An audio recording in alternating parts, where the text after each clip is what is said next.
dapat menelaah wilayah geografis Indonesia sebagai negara kepulauan yang agraris dan maritim. Yang ketiga, peserta didik dapat menemukan dan mengidentifikasi tujuan dari paragraf atau gambar serta informasi yang sesuai dengan bidangnya.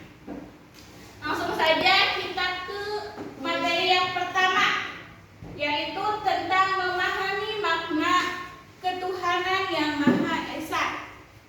Tuhan yang Maha Esa, Tuhan yang Maha Satu.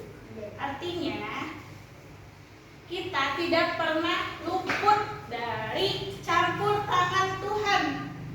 Indonesia merdeka pada tanggal berapa? Tanggal 7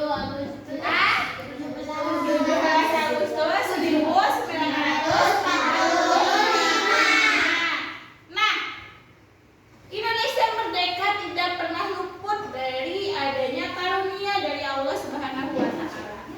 Maka dari itu di dalam Undang-Undang Dasar 1945 disebutkan, atas berkat rahmat Allah yang Maha Kuasa dan dengan didorongkan oleh keinginan luhur supaya berkehidupan kebangsaan yang bebas, maka rakyat Indonesia menyatakan dengan ini kemerdekaannya. Nah, dari zaman presiden pertama siapa? Soekarno. Dari zaman Soekarno, di dalam undang-undang juga sudah disebutkan atas berkat rahmat Tuhan yang Maha Esa sehingga Indonesia dapat merdeka. Jadi kita dalam kehidupan sehari-hari tidak boleh melupakan Tuhan, ya, tidak boleh melupakan Allah. Kemudian Indonesia itu merupakan negara kepulauan, negara maritim. Di Indonesia ada berbagai macam pulau. Ada pulau apa saja? Pulau Jawa, Pulau Sumatera, terus Bali, Kalimantan, Sulawesi, ya, dan lain sebagainya. Nah, di dalam pulau itu kalian bisa lihat gambar itu. Lihatin ke sana. Itu adalah gambar peta. Peta Indonesia. Peta itu apa sih?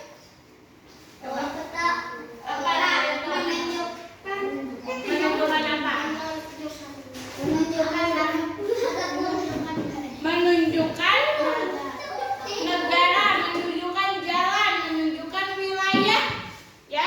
Jadi peta itu dibagi menjadi berbagai macam jenis. Yang pertama ada peta topografi. Peta apa yang pertama? Topografi. Peta topografi itu peta yang menggambarkan permukaan bumi lengkap dengan reliefnya. Yang kedua ada peta chorografi yang menggambarkan seluruh bagian atau sebagian permukaan bumi yang bersifat umum. Contohnya atlas. Yang pernah lihat atlas? Buku atlas dunia. Waktu zaman ibu SD sering lihat itu buku atlas dunia. Terus yang ketiga ada peta dunia.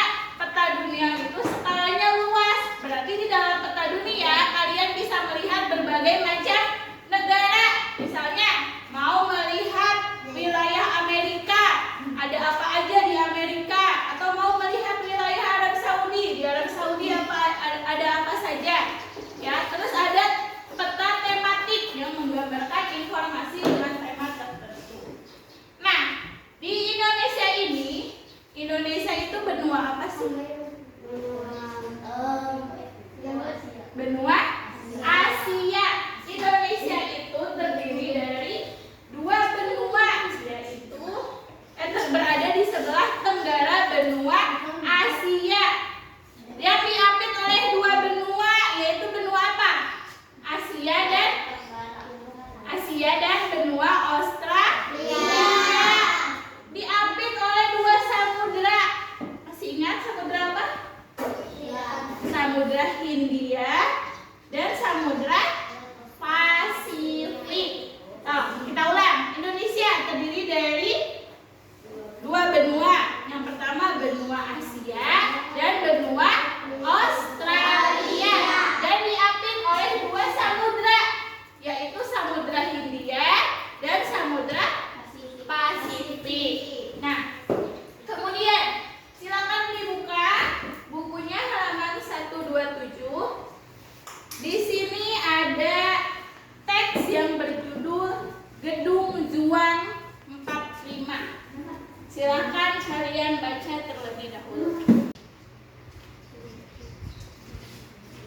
kita sudah membahas tentang yang pertama nilai ketuhanan, yang kedua tentang peta wilayah Indonesia, dan yang ketiga kalian sudah membaca tentang teks sejarah dengan judul apa tadi?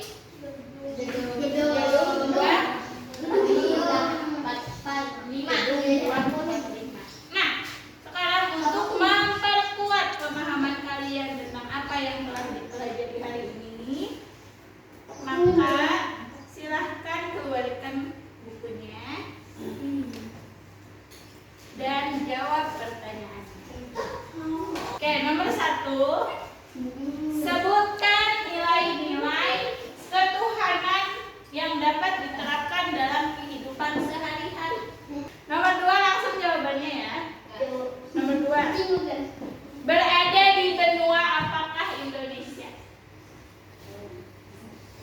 Berada di benua apakah Indonesia?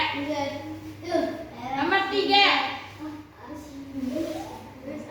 Indonesia memiliki 2 samudra. Samudra apa saja? Sebutkan. Sudah? Oke, nomor 3. 4. Oke, berarti masih fokus. Nomor 4, Indonesia memiliki pulau sebanyak 17.508. Dilihat dari jumlahnya, Indonesia termasuk negara apa? Tadi sudah membaca tentang teks gedung juang.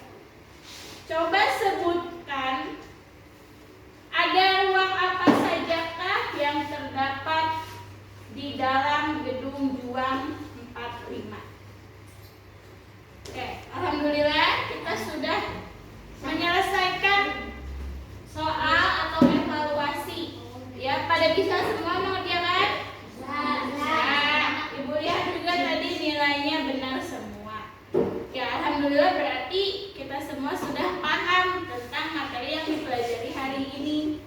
Nah, apa yang sudah dipelajari hari ini yaitu tentang ketuhanan. Ibu ambil garis besar tentang ketuhanan. Kita sebagai umat Islam tidak boleh insan, tidak boleh sekali-kali melupakan Tuhan. Sholatnya dijaga, ngajinya yang rajin.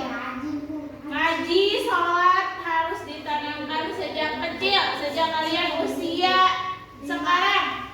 Sejak 5 tahun, sejak 3 tahun harusnya sudah terbiasa untuk melaksanakan sholat. Apalagi sekarang sudah besar.